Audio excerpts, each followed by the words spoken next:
you have to be really good at what you do in order to deliver the customers enough happiness that they willingly open up their pocketbooks and give you money in return. Helping business leaders grow themselves, their team, and their profits. This is EntreLeadership. Now, here's your host, Ken Coleman. Coming to you from the Music City, this is the broadcast of Leaders, by Leaders, for Leaders. Thank you so much for joining the conversation. Here's what's coming up in this episode. Derek Lidow is our feature conversation. He's the author of the book, Building on Bedrock. This is a lot of fun, this book, as he looks at what the great startup leaders have done right. And this will encourage you, starters, people that are doing it on your own. It's really important stuff. Don't miss it. And then Brian Williams stops by. He is our executive vice president of our church division. But Brian has been on multiple teams in multiple business units. And when I say on the teams, he's led those teams. And we wanted him to come in to talk about how he has adapted and led in each of those different environments. Some very practical stuff coming your way there. And of course, we're going to bring you some great resources. So let's get right to it. Derek Lidow is a global CEO, innovator, and entrepreneur right now. He is a professor at Princeton University. This guy has built big companies, sold them, cashed out, and now he's teaching the next wave of entrepreneurs. And I love his approach. This is a research-based book. You're going to hear what some of the greats like Sam Walton, Walt Disney, and other great self-made entrepreneurs did right, and what we can learn from them as we look to build our companies to their greatest value. Here is my conversation with Derek Lidow. Well, Derek, this is a treat to have you with us. I know you've got a lot going on, and I want to get right to it. I find this fascinating, this book, and I don't always lead with, tell me why you wrote this book. I don't really like that question that much, but in this situation, how you decided to choose the entrepreneurs, the great businessmen who you really build this book on, Building on Bedrock. How did you come about this particular way of teaching us about building valuable companies? Well, Ken, first of all, thank you for having me on the show. I really been looking forward to this. And the people that I chose to tell stories about in the book, Building on Bedrock, were chosen very carefully. It took me probably a couple of years of going around and talking to existing entrepreneurs and doing research on some of the all-time great entrepreneurs to decide on a mix that would give virtually everybody who read the book some connection, some set of experiences and traits that they would recognize in these people that they could apply to themselves. So we have people of all types of backgrounds, all types of education, all types of genders and levels of education. And it was a curated mix. Yeah. And it really is fascinating because it goes anywhere from less than $5 million to Walmart, we were talking about in the hundreds of billions of dollars. And so as you begin to select these people, so now you've got a good mix of people that really apply to all of our audience as well. Then you start diving into their stories and you begin to see patterns. And what I love about this book, I'm a question nerd. I love questions. And I smiled the first time I opened the book and I looked at your table of contents because it's a bunch of questions, literally who, what, why, what if, how to, how good, how much, where, when, whether. And I thought, well, that's really interesting and fun. And there's a reason why you did that as well. Why do you select questions? Then we'll dive into some of those questions and chapters. Ultimately, these are the questions that I get asked all the time. So I want to answer them, but I want to answer them in a way that has nothing to do with giving a lecture, in front of students, but it has all to do with telling stories that people can relate to. And so the whys and the how muches and the whens are all illustrated with actual, real stories in great detail that the people can resonate with, and then come to their own conclusions about what they want and their what and their when and their whether. And before we get into that, I want people, because I find it fascinating with your really unbelievable litany here of success stories in business. I mean, you really have an unbelievable background with being a global CEO, a researcher, startup coach. You sold your last startup for $100 million and you thought, well, what do I do next? I'm wondering what it was like for you to decide, well, I'm going to be a professor at Princeton. I think that's so cool that after all you've done in business, you go, take me to the classroom. What have you enjoyed most about it? Always getting pressed in the classroom. Right. At least, my classrooms are discussions, and we go over cases or articles and the like. And the students, they don't believe anything just because you said it. Mm-hmm. They have to figure it out for themselves. And I think that that's true for most people, that you have to figure it out to the point where you can feel it in your gut. And boy, is that challenging. But that's what keeps you both honest and also what helps you be a great coach to others, not just in the classroom, but all the other entrepreneurs that you come into contact with. Okay, so I want to take our listeners and viewers back to the subtitle of the book, What Sam Walton, Walt Disney, and Other Great Self-Made Entrepreneurs Can Teach Us About Building Valuable Companies. I raced through the 12 chapters, 10 of which essentially are questions, are formed in a question. Some of them one-word chapters. Chapter 2, who? Chapter 3, what? Chapter 4, why? I want to go to chapter 4. It's page 47 for those of you that want to dive in or follow along. But there's a key question in the middle of that page. Do you understand why you want to be an entrepreneur? You know, the success rate of entrepreneurship, everybody kind of has an idea of how wildly risky it is.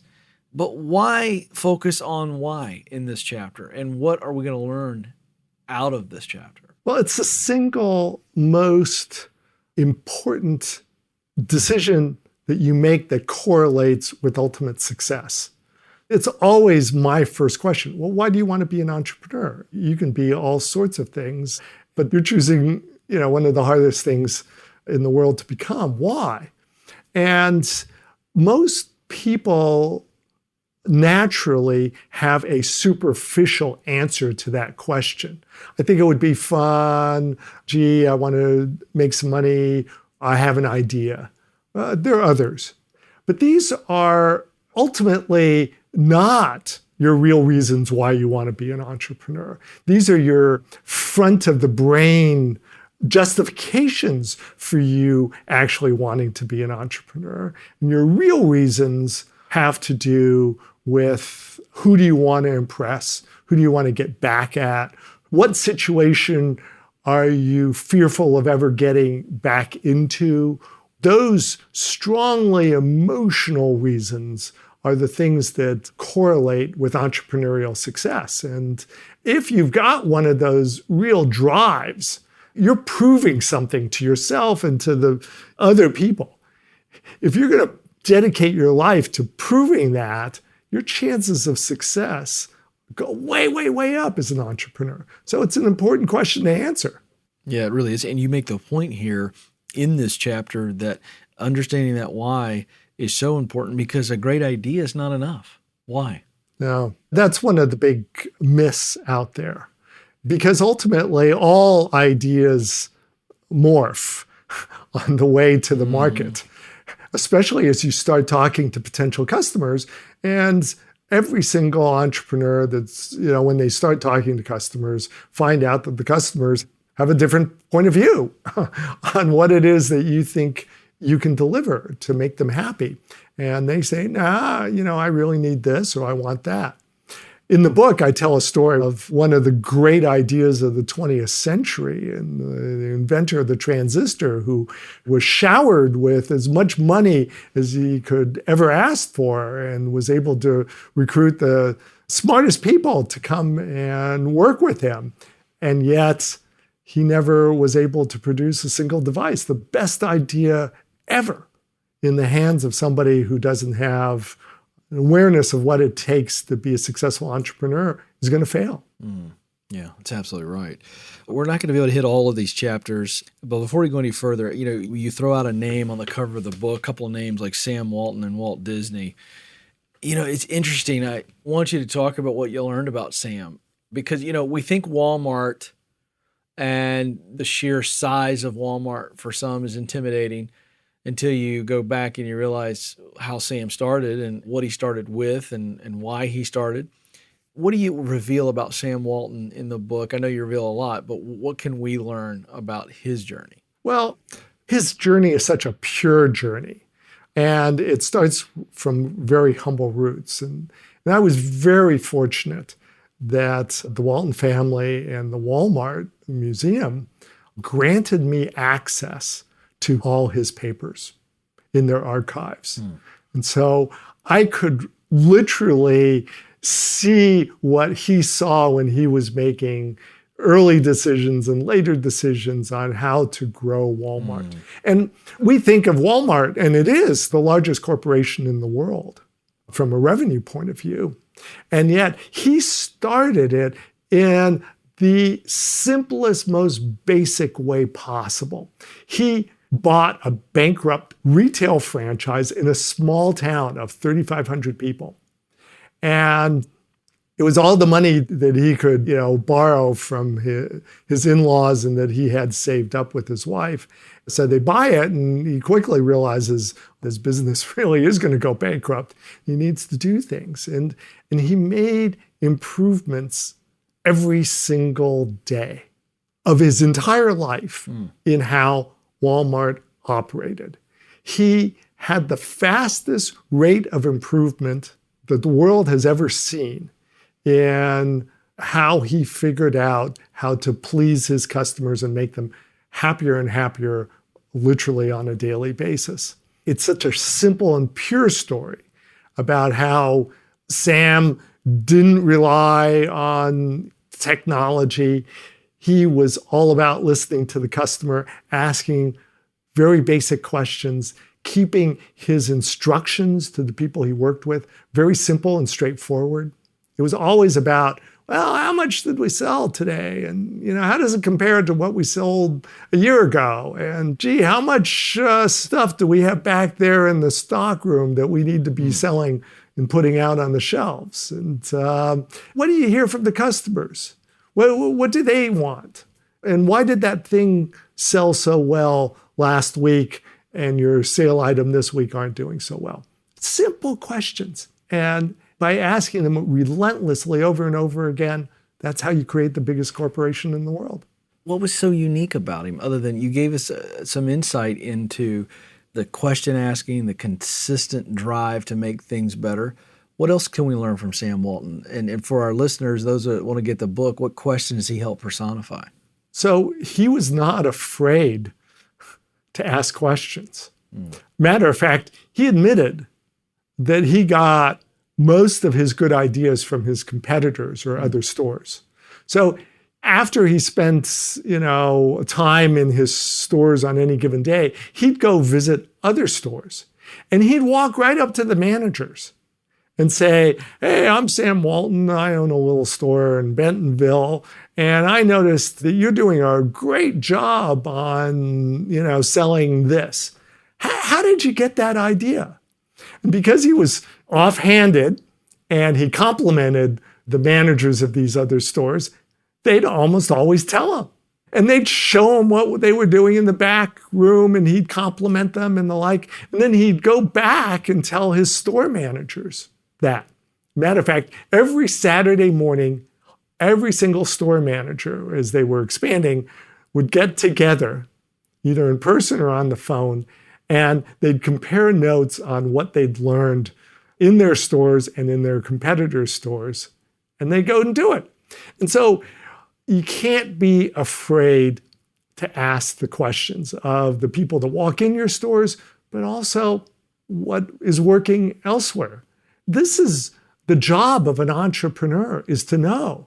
You have to be really good at what you do in order to deliver the customers enough happiness that they willingly open up their pocketbooks and give you money in return. This is serious business, and you can't be a shrinking violet about it. That's right. And I assume because he was constantly asking questions, he really had his finger on the pulse of what was going on. And that's so important as well, to make sure that you're continually adapting, certainly as you're trying to grow and expand. Exactly. And he also knew how well his competitors were doing, not because he could sneak a peek at their books, but he understood who were running the better stores and who were not paying enough attention to their stores. And so when he ultimately moved out of small towns, but we're talking like 20 years after he started his first store, 20 years later is when he starts taking on Kmart and Target. But boy, oh boy, was he prepared for that. Yes, he was. All right, the other big iconic name that you mentioned on the cover of the book happens to be one of my favorite people in history. What a fascinating man, Walt Disney. So what do you share with the readers that we can take away about Walt Disney? Well, Walt Disney had probably the exact opposite style of Sam Walton. He was great at asking questions and he knew everything that his competitors were doing, but he was all about innovating and creating entirely new entertainment experiences. First with simple cartoons, and then with the very first talkie cartoons, and then the very first animated feature-length films, and then ultimately with theme parks that people had never even dreamt of. And he was all in creating these incredibly creative experiences. And so that was a riskier thing to do. And indeed, he came close to running out of business. Well, he went bankrupt his very first time when he created his first animation studio in Kansas City. And he was basically almost run out of town because he had borrowed money from so many people. But then he goes and gets the help of his brother in Los Angeles, who was a former bank teller and really cared about money and made sure that Walt didn't go out and spend it, all at once. And the two of them made a great team. And Walt couldn't have done it himself. He needed his brother Roy to be fiscally responsible. And yet they still were on the verge of bankruptcy quite a few times because Walt, in creating these never before experiences, wasn't very good at predicting how much money they would take. And so they always took 2 or 3 times more money than anybody expected. And hey, that's a common story still today in Silicon Valley. Well, but he was so committed.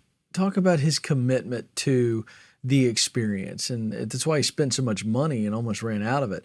He was creating something that had never been seen before, but he also had this hard driving, and what I've read about him, this hard driving standard that it be really, really excellent. And at some point, even though it was so different, it really did become iconic in his business, iconic because he created something that had never, ever been experienced before. Well, he asked the hard questions, and he was very in tune to his own emotional reactions to his work. So he wasn't a person that thought everything he did was great. He would put it to the test and he'd love to be criticized. And he'd do experiments on how to do it better and better and better to the point where it felt right.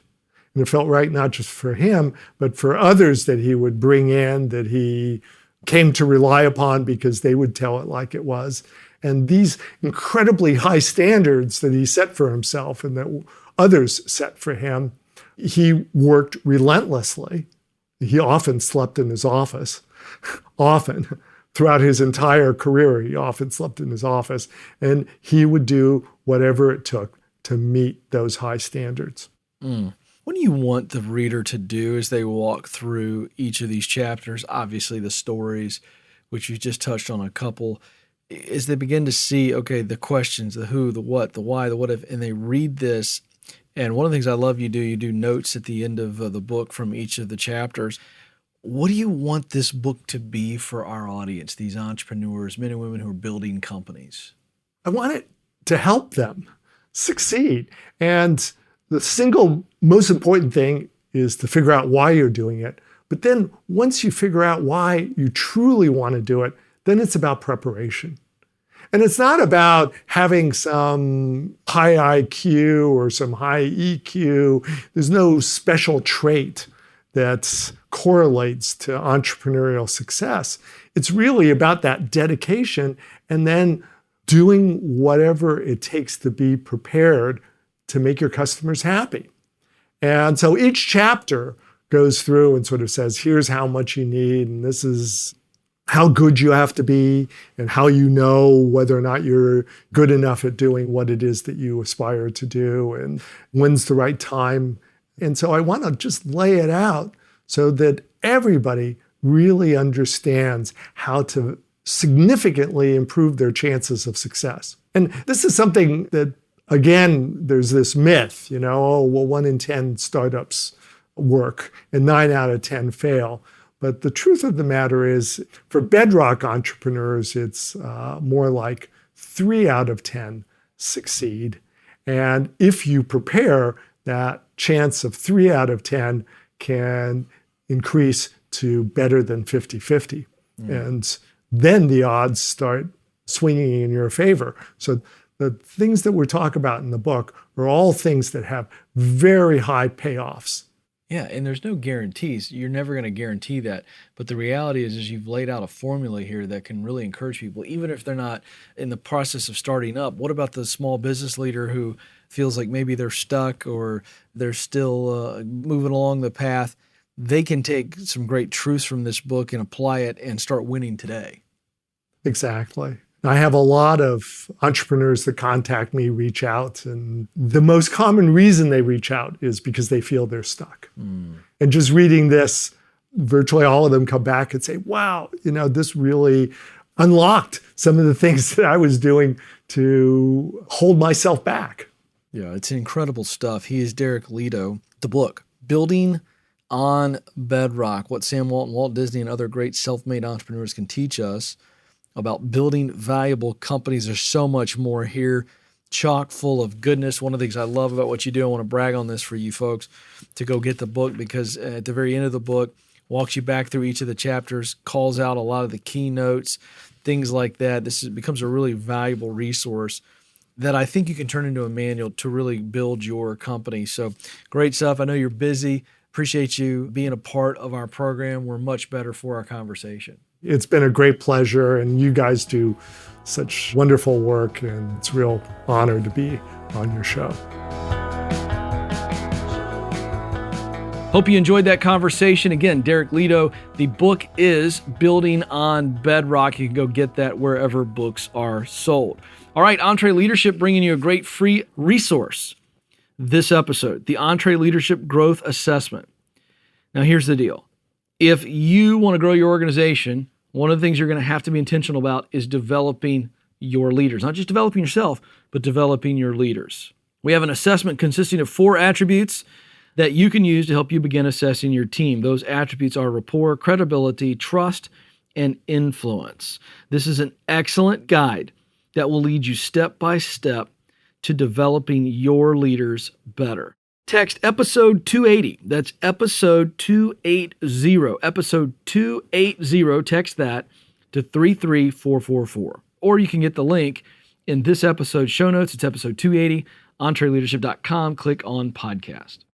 I love it when one of our Ramsey leaders comes into the studio and shares their personal wisdom, knowledge, their journey. And Brian Williams has become a dear friend. I'm so excited that you're going to get to hear this conversation. Here is Brian Williams. Well, Brian Williams joins us again. And Brian, good to have you back. And I'm excited about our time together because we were talking just moments ago, and this is great context for the conversation we're about ready to have. But over the last, is it 3 years, 4 teams? Did I get that right? Yeah, 4 different teams in the past 3 years. 4 different teams. 3 years, you're in a leadership position. You were on what we call here in Ramsey world our operating board. So it's the top level of leadership across the company.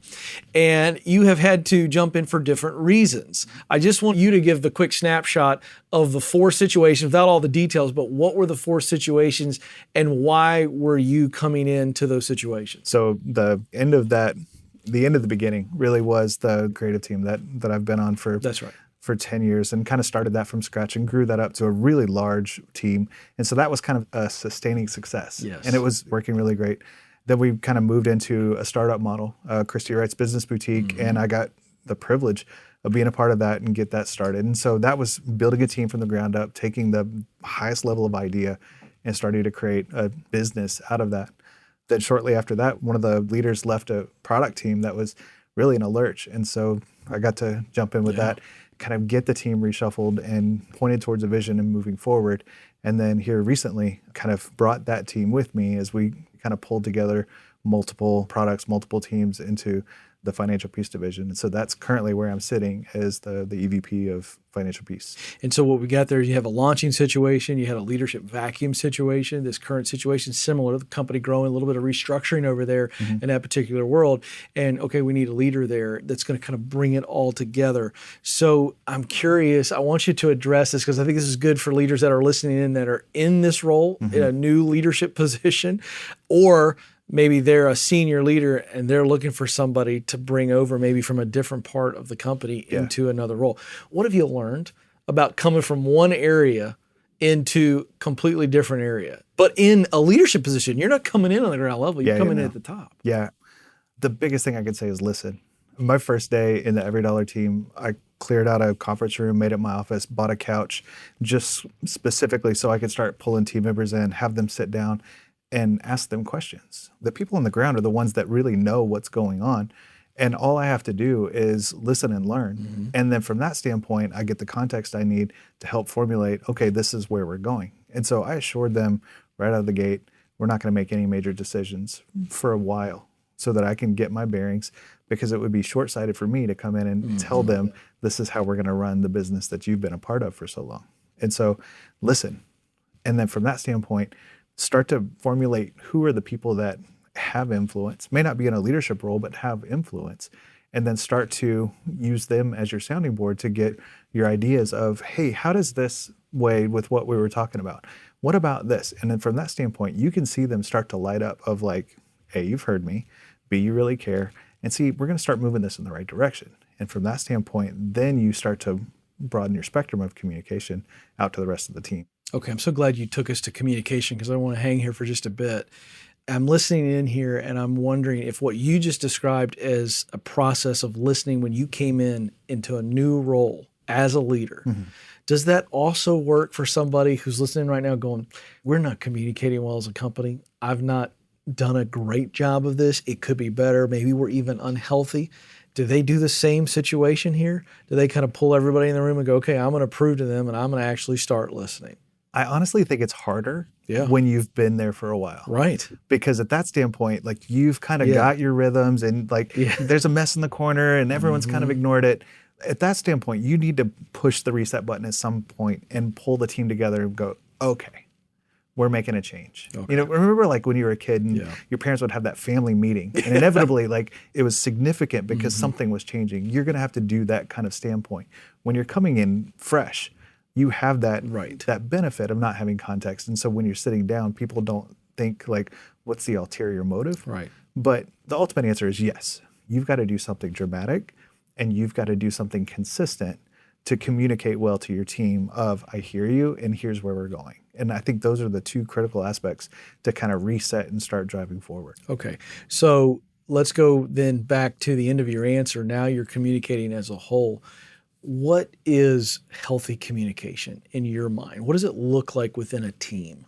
I think it's something that's fairly consistent. So on the regular, I'm meeting with my entire team once a month. So we have a big company-wide get-together where we do once a week. After that, once a month, I just hold my whole team back and we sit, and it's really kind of boring when you think about it. It's the stuff that you're doing all throughout the month, and it's updates of, here's all the things that are going on that apply to the vision that we've set forth. So you reset your vision and you talk about the tactics that have happened. And so for my team, I've got a sales team, I've got a marketing team, I've got a development team, a product team. And so each one has a little bit of a facet of that vision. And independently, they don't know what the other team is doing. So it's just a constant rhythm of consistent communication. And then we leave time for question and answer at the end. And that's really where the beauty of it comes out, is because once there's some semblance of trust, they'll start asking, but what about this? I heard this. This is where we're going. And so you can kind of dispel those things that have come forth and really start to push the team together. Yeah. I just want to make a note to those that are watching and listening. What Brian just described is true communication. You're clear. The leader is clear. The leadership is clear to the entire corporate body, if you will, the family. But after you're very clear on what needs to be said from the leadership position, you also are still in a posture of active listening. Absolutely. So that is true communication. Just want to point that out. We don't see that in a lot of companies. Here's a question we get a lot, Brian. How do I get my team to care as much as I do? I mean, we get this at our events. And by the way, it's a great question. And it comes from a spirited passion. And so I'm going to throw that big question. We get it a lot. How do we, and is it possible? So if it is possible to get them to care, how do we do it?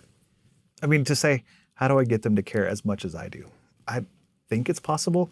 Maybe it's naive in leadership to go, yeah, absolutely, you can do that. But to care almost as much, isn't that as much a win? Yeah. But the reality is, like, you've got to seriously, individually care about your people. And on the other hand, you have to care about where you're going. And if you don't, how can they? But back to your question of like, how can I get them to care as much as I do? You have to align what they're doing with the why that you set forth, and then show them how what they're doing applies to that vision. And if you can connect those dots, if it's the guy in the mailroom, Dave does this brilliantly. He talks about if you're doing a line of code, if you're shipping a book, we just tried our best to take a page from that playbook and break it down all the way across the team and go, this is where we're going. And this is how what you do applies to that vision. And if you can get on board with that, then it makes that day's work that much easier. Yeah. See, I love what you just said there. And I'm going to throw this out there. I guess it's possible. I hate to say that anything is impossible, but the reality is you said something that made me think, if we can get them to care deeply, that's good enough. I mean, I don't know if you're a founder that you can get somebody that will ever care as much as you do because of the nature of the fact that you're the founder. However, if they see how much you care and they see how much you care for them, then they go, I'm going to care a lot because of how much he cares for this mission and this vision and how much he cares for me. I think you can build a winning organization with that much care. Man, I would go to battle with that every day of the week. Well, I think that's what we've done here.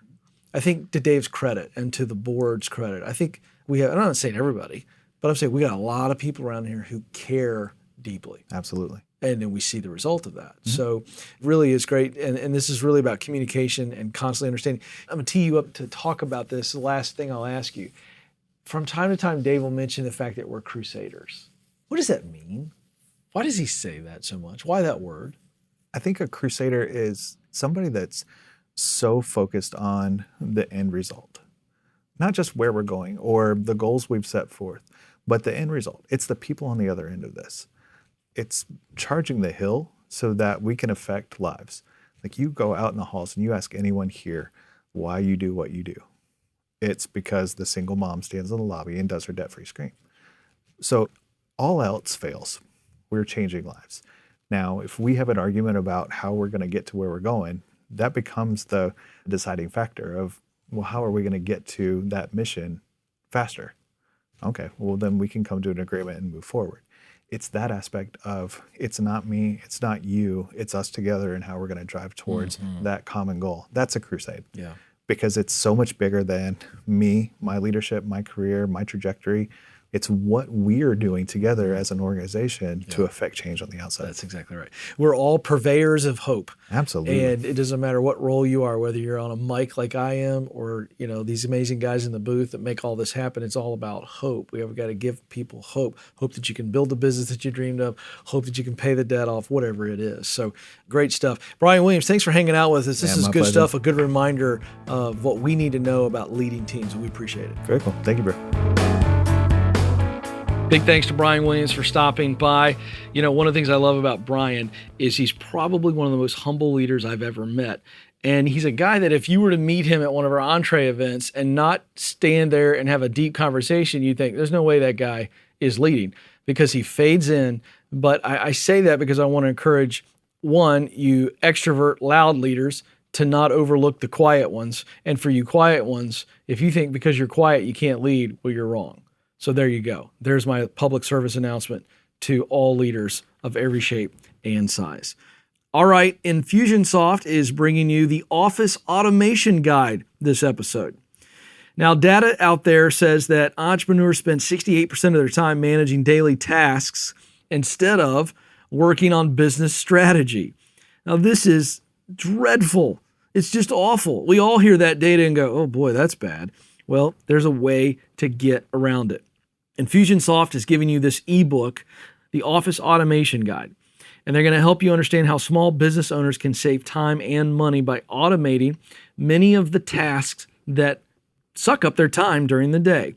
That's routine communication, administrative tasks, appointment scheduling, and so on. Once you can automate some of these tasks that eat up so much of your time, you won't believe how effective you can be in your business and on your business. So if you want to get it, go to infusionsoft.com/office-automation. That's infusionsoft.com/office-automation. Or you can get the link in the show notes, episode 280. Go to EntreLeadership.com, click on podcast. Hey folks, last episode I asked you to, however and wherever you listen, to share, like, and subscribe. You've done it. Thank you. Keep doing it. If you haven't done it, this is the point where I want you to feel a bit guilty because we give you so much great content for free. The least you could do is share, like, and subscribe. What are you waiting on? Come on. Am I asking too much? I think not. All right, that's going to do it. On behalf of Will, the producer, Tim, the engineer, and the entire EntreLeadership team, thank you for listening. We'll talk with you again very soon.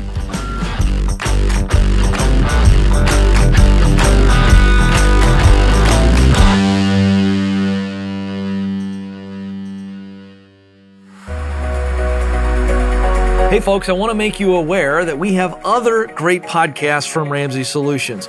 Here's a sample of Christy Wright's Business Boutique podcast. Hey, I'm Christy Wright, and I help women all over the country take their ideas and passions and hobbies and turn them into profitable businesses. If you have an idea in your head or a dream in your heart, and you've ever wondered if you could make money doing it, I'm here to help. Join us on the Business Boutique podcast, where we are equipping women to make money doing what they love. If you'd like to hear full episodes, just search Business Boutique in iTunes or go to businessboutique.com.